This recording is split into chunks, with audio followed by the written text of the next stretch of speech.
despite the headache it took getting into it, we have ourselves another TvZ. And this might actually be the closest these two have been matched in some time. I'll explain perhaps a little better in a moment, but for now, ladies and gentlemen, spawning to the bottom left-hand side of the map, we have the newly christened Canadian, but definitely still German, TLO.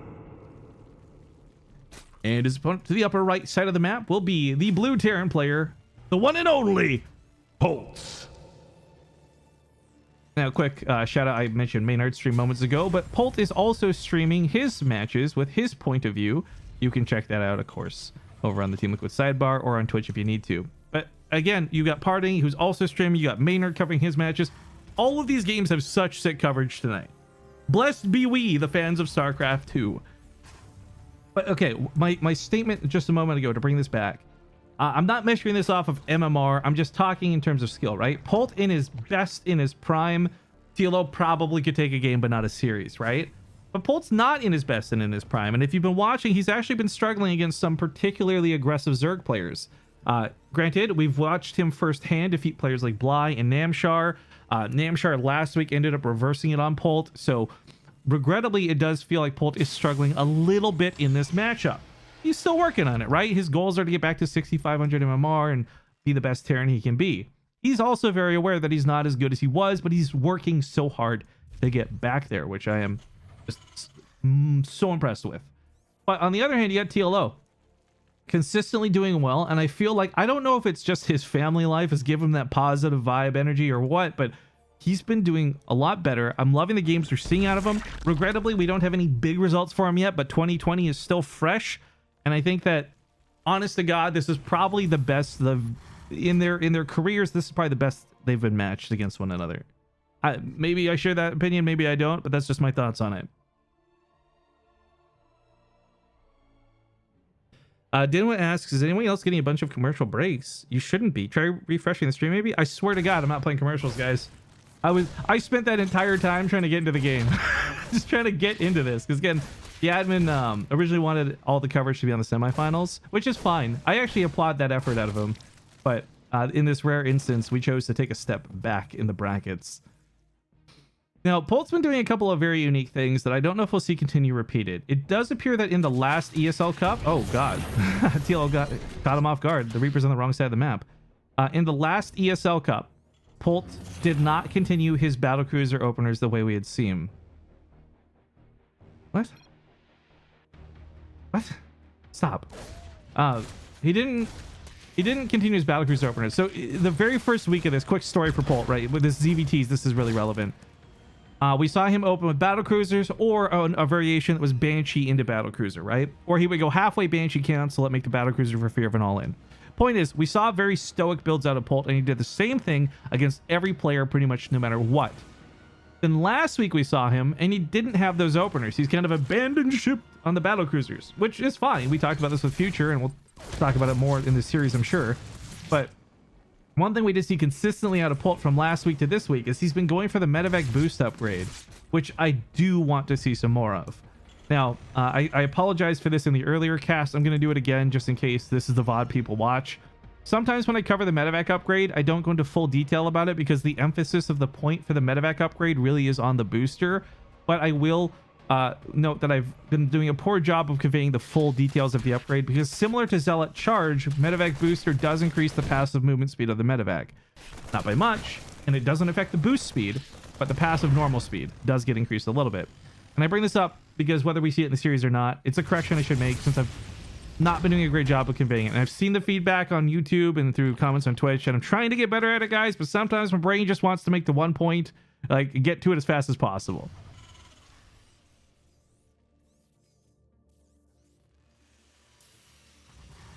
Yui asks a question about Stream Raiders. He says, so after getting my dudes to level 5 and 6, I've been spending a lot of my gold on scrolls and upgrading. What are your thoughts on Bearer of Knowledge? So when you get to level 20, you actually get to pick like a talent tree. I recently on stream upgraded my tank to a heavy tank, so it takes even less damage from ranged units. Honestly, I would say just commit to one unit. Make one unit your best unit, and then go from there. That's my suggestion. Polt catches TLO a little off guard, but TLO also catches Polt a little off guard. So a little bit of tit for tat here as these Lings kill a few SCVs and the Hellions kill quite a few drones. This SCV dying is going to be particularly annoying because it will stall out the building of the third CC. Polt will probably get right back to it. But the Banshee's also being held up there. I mean, they're not rushing across the field. And in a weird way, TLO doesn't have to worry about the Banshees for a little bit of time now. You see he's built a spine crawler. He's really taking this seriously. He's worried about this getting out of hand. You rarely would see a spine crawler in a lot of these situations, but these Lings continue to be a nuisance. The Banshees continue to have to sit at home to deal with this. TLO has not killed as many workers, essentially, as he's lost drones. In fact, a few more. But I think beyond that, he's just delayed the third over and over again, which is so frustrating for Terran and their timings. This is also supply blocks and unsupply blocks in some situations. Not here, not that big of a deal. Two Banshees now rolling in. I think the Queens and the Spore Crawler should keep this from getting too much done. These can one-shot combo the drones, as you just witnessed, but they have no staying power.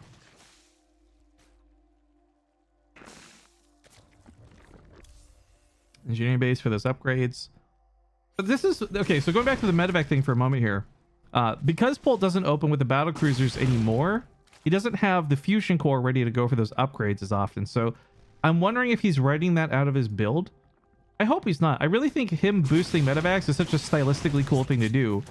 But nobody else is really doing it. And maybe he's taking that as an indication that it's not good. I don't know.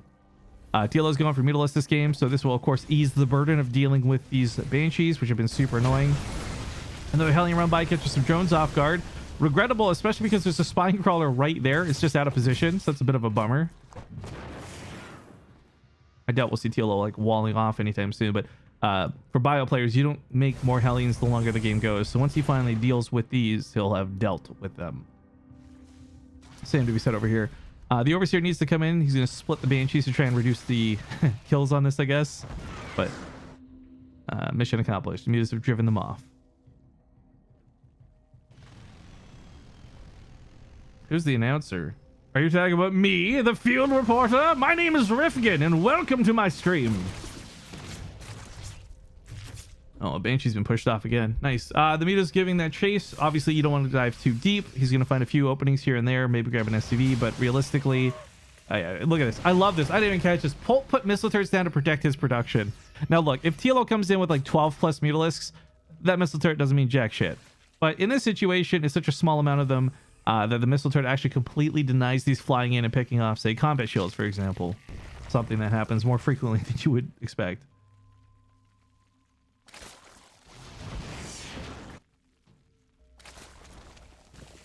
All right, guys, I got a very, very public request to make in chat real quick. Obviously, when you're a public figure, be it me or somebody more famous that recently passed away, you're going to have some decisive histories and some opinions about people.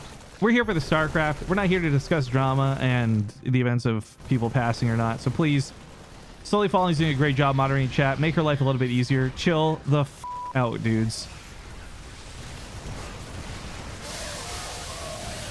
All right, Mutalisk actually diving through the Marines. I don't know how to feel about this. The Bantleys do get some more connections, though, as a result, so kind of works out, but costs TLO quite a bit. 11 Bantleys died. Remember, on the Units Lost tab, this does not show Bantleys that detonate themselves. It only shows Bantleys that are killed without killing something else. So, regrettably, a bit of an expensive defense for TLO, but he does completely deny Polt's advances here. Kind of like every girl I speak to at a bar. But with 2-2 on the way for Polt, his upgrades continue to hum along. Those Hellions from earlier have been transformed to Hellbats, and it's making good use out of these for the follow-up. Widow Mines and Drilling Claws are going to be the option to deal with this. Not bad if they work, but Widow Mines really are a bit of a gamble, both in terms of the damage they deal, but in terms of whether it's a good idea or not. Something like a Thor in the back line will certainly help ward off the Mutas. But, I mean, one Thor alone doesn't stop Mutas. Mutas just spread out a little bit and they'll kill the Thor. So he's got to be a little careful about this. But TLO's done something that I have literally seen nobody else do on this map. Like, I've cast so many games on this map, but I've never seen another person do this. I'm going to give you guys a second to see if you can figure out what I'm talking about before I point it out. Because, again, I have never seen another person do this on this map. So assuming you guys have had a few seconds to get your guesses in, he mined out the minerals at the top of the ramp. This is great because that choke hurts Zerg and helps Terran. You don't see it. I don't think I've seen anyone do that before, which is great because it's going to allow him more freedom to run units through and get things through faster. You know, he's on gigabit internet now. Oh, killing the tech lab is huge. Drilling claws getting shut down will take away a lot of power from the widow mines, but widow mines are still very powerful even without them. If the Mutas could tear down this depot, you know he's going to run in with those banelings. Those Marines are out of position because they all just ran to the main base. This is a huge opening for TLO, and all those Marines are on the ramp. The perfect joke! The perfect joke! He spreads the Mutas. He takes down the Thor. He's going to have to retreat out of this because there's a lot more Marines than I think he anticipated, but a good fight nonetheless. And of course, that big disruption on killing those drilling claws takes away a lot of the power for what Polt wanted to do, getting out on the map.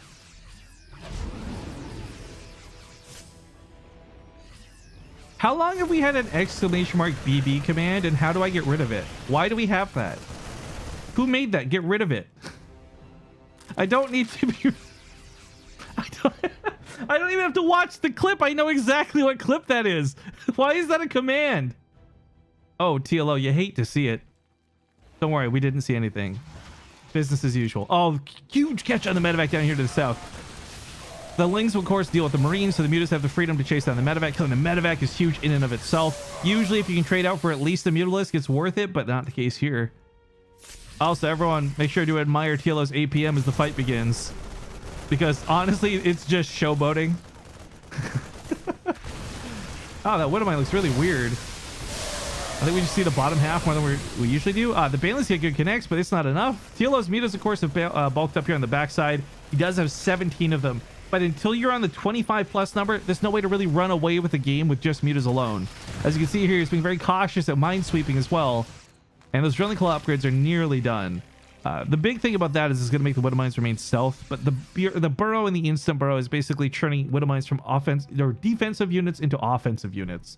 There's 2 missile turrets here, but there's enough Mutas that they don't care. Nice micro on the Mutas. Oh my god, he pulls back the weak one. I still might lose him to the Marines, but the missile turrets didn't get a single Mutalisk there. And camping the production here is going to hinder this greatly. We have contamination from TLO on the factory. That's going to slow down the Thor. But that being said, a lot of what TLO is doing is trying to distract Polt, trying to delay Polt. TLO really doesn't have an army right now to fight. This was that weak point where he was transitioning through to get the Ultros camera, to get his Hive Tech out. Now that that's done, life gets a little easier for TLO, and Ultras are one of the best ways to deal with these Widow Mines. But he's not there yet. And these Widow Mines did not blow up in that first fight. Luckily, the Lings eat them instead of the Banelings. But the Mutas dive in a little too deep. I don't know about this fight, TLO. This is really costly to the Mutas.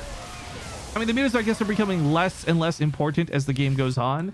But this is still... Oh, these have been very costly engagements for TLO.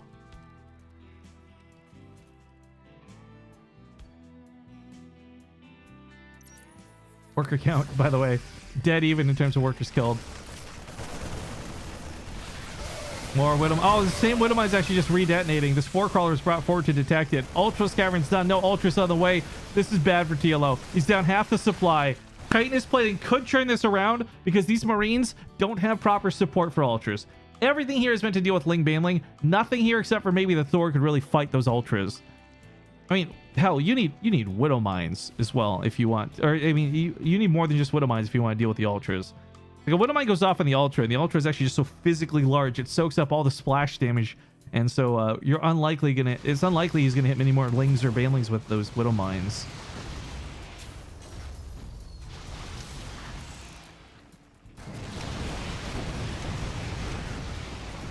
I do like the consistency of the missile turrets. Replacing those is pretty important.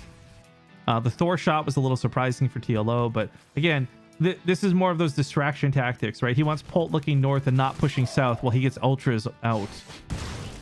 God, these Widow Mines, though. Make no mistake, guys. TLO might have more workers, but he's not in a position of power in this game. Normally, that's not the case. If Zerg have more workers, they're usually pretty good, but oh no! Polt catches the Mutas! An excellent position at a Polt, and TLO is driven back. Flying over Polt's own base is always a little awkward as his escape route. He's going to find a bunch of Widow Mines if he's not careful, though. Ooh! 4 Widow Mines is what it's going to take to kill all the Mutas. Drones are stacked up on the base. Here comes the Ultras. It's the big reveal. They've got Chitinous Plating. They're almost on +3 armor. So right now, 6 armor versus 9 damage. The Marines still hurt, but they don't hurt that badly. You can actually see them very much running away, but TLO is aware of where he's at. GG. Polt takes game number 1. OBS is like super bugged out. This is really annoying. Okay. I'm sorry about that, folks. All right. Welcome back. It's game number 2 in this best of 3. Spawning here to the upper left-hand side of the map, we have the red Zerg player. He is, of course, TLO. And his opponent spawns in the lower right side of the map as the blue Terran. Sorry. Polt. I was triple checking OBS. There's some weird issues with this today. I don't know what's going on. So basically what's happening is it appears the game capture is getting confused. So when I swap scenes, it's not swapping to the correct game capture. And I thought I could fix that, but apparently I can't. So, you know, whatever. Anyways, ladies and gentlemen, while this goes on, I need to remind you that currently the semifinal match that we will not be casting, because it's going on as we speak, Parting versus Denver, is being covered on Maynard's stream, and Parting is streaming his own personal point of view if you want to check out any of that action.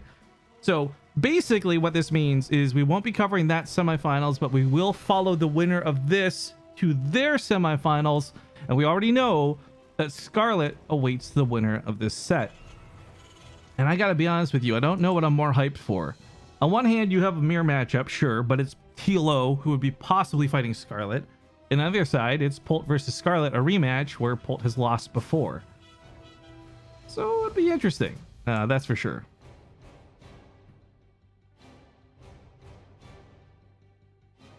But hey, while we've got a moment before the action picks up, guys, we have a channel sponsor, NordVPN. I'd like for you very much so to consider clicking the link. If someone types !Nord in the chat, click the link, check it out. Clicking helps us a lot. Obviously, they offer a good service. 70% off with code BASE. NordVPN.com/base. Check it out. Okay. Ad over. Reaper's doing some pretty good harassment on top of the drones. Polt's grabbing 1 worker kill already. Well, actually, 2 links to go with it, so not too shabby. Good control so far. Oh, he gets the creep tumor too. That's a big pick off. We highlighted this with Future versus Scarlet. It's not always easy to get the creep tumor, but if you get on it very quickly, that's a big deny. This slows down the creep spread from TLO. It also means there's possibly 1 less inject going into hatchery. So funny enough, it's weird to consider that creep tumor does technically affect production. So TLO chooses to go for the inject over another creep tumor. Regrettably, that means there's going to be very slow creep connecting to third base. And if Polt was getting super crazy aggressive, or if this was like an all-in, TLO would be slow to respond despite best efforts. But that's not the case, of course, with Polt. He doesn't cheese that much anymore. He's reformed in his ways. And actually, through the entirety of whatever I've seen on his stream, paired with the games we've been casting of him, I actually haven't seen Polt cheese a single match since he's returned from military, just thinking on it. Very, very straight up player. But we have a fusion core, so it looks like we've gone back to this opener. I kind of talked about this earlier. You'll see him build a Banshee, and on one hand, he might let this complete, but for the most part, what we've been seeing is Polt lets us go to about like 70%. He waits for an all-in to come from roaches. If he doesn't see it, then he cancels it and goes right into a battlecruiser. I do think there's a lot of power in building an actual Banshee, but okay, maybe not all the way. He does cancel it because he wants to go for a battlecruiser. Battlecruisers, for those who don't know, are 400 minerals, 300 gas. So almost a mothership, but not quite. And if you want to build a Banshee... Okay, this is a fake out, I think. Okay, hold the phone. Maybe he was actually paranoid. He starts the Banshee again with the Overlord right there and then cancels it.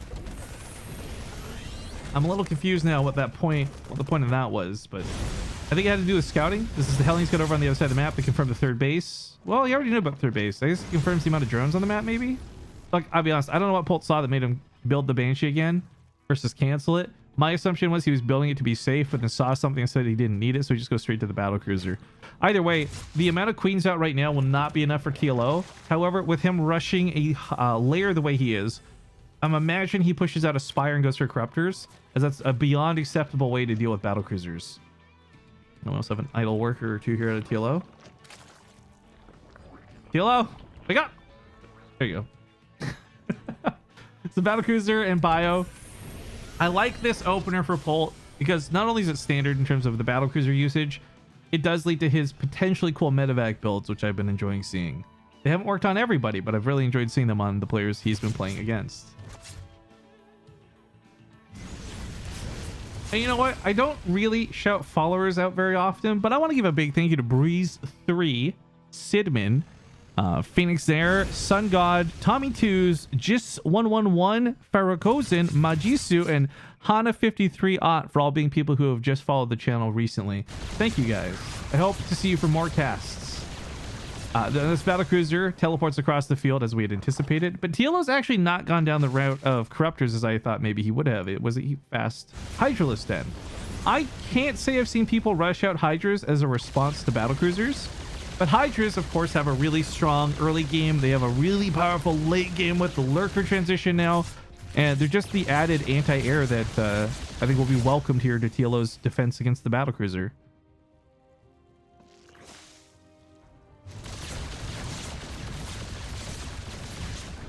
Spore Crawler doing work. So, you know, Hellions on the right side, battlecruiser on the south side.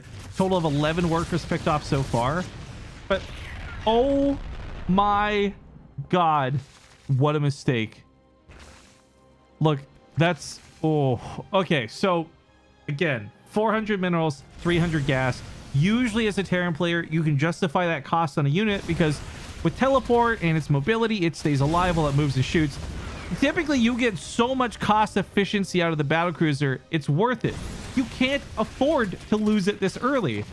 So regrettably for Polt, losing that battlecruiser is pretty devastating. It also takes away all of his map control. It's something that could have teleported back home, then gone to clean up creep, you name it. But with Hydras coming out and Banelings, this is a very scary composition. I think what makes this terrifying, as I mentioned before, this does have a late game transition out of this. You can go Lurkers on Hive Tech and make that work, but you don't always need to. That's the part I really want to drive home here. TLO could totally play the rest of this game on Ling Hydra Baneling if he wanted to. But if he does, that comes down to economy, and he needs a lot of money to make that work, and we'll talk about that later. But the point is, this is a really good composition. Hydras can fight for longer. Banelings, of course, are one and done. One pump chumps, if you will. I can relate. No, I can't. I've never even touched a girl. But the ladies on the backside here wanted to catch those Marines if they would run up the ramp. Polt's going to take the long way out of here, but it's the safe way out of here, and TLO is going to continue planting in these creep tumors. Now, I'm really glad that we were lucky enough to catch the Scarlet Future series earlier so that you guys could really see the impact that creep makes on these battles, especially with Banelings. And we're going to see, I think, a lot of that mirrored here in this game. The difference being that Hydras instead of Mutas will be I guess we'll say a longer lasting backline. Make no mistake, Hydras are still fairly fragile, but they just have a lot of damage output. Like, a lot of damage output. They're basically like permanently stim Marines if you want to look at it like that. Of course, medevac support makes Marines a little bit better. It's actually funny. Like, Marines are such trash units until you give them medevac support. Then they become really good. Someone's typing MMR Polt. You think Woo Spot is welcome in this channel? Get the f out of here. Who cares what the MMR is? Watch the players play and enjoy. No, but in seriousness, I hate Woo Spot. Get out of here. Links to the south side are doing a really good job pushing us off. Kilo's creep spread continues to dominate the map. And Polt, he's been playing it pretty safe at home. Now he's got this big tank push that he's been gearing towards. He's going to be on like 8 or 9 tanks minimum. This is looking actually hilariously similar to an Alpha Star game. And I don't bring this up just to get the word Alpha Star in there for clickbait. But realistically, when you've watched, if you've watched any of our Alpha Star ZVT games, you'll notice Alpha Star just goes Marine tanks, and that's it. There really is not a lot more to it. And through macro, they overpower. But I think where Terran end up having a lot of shortcomings are they go for like too few tanks. In this situation, against Hydras especially, as long as there's no blinding clouds to look out for, I think this many tanks is not only good, but not enough. He needs more. The Marines are still very valuable. Don't mistake me here, but the tanks are going to be the core of this army, at least for these next few fights.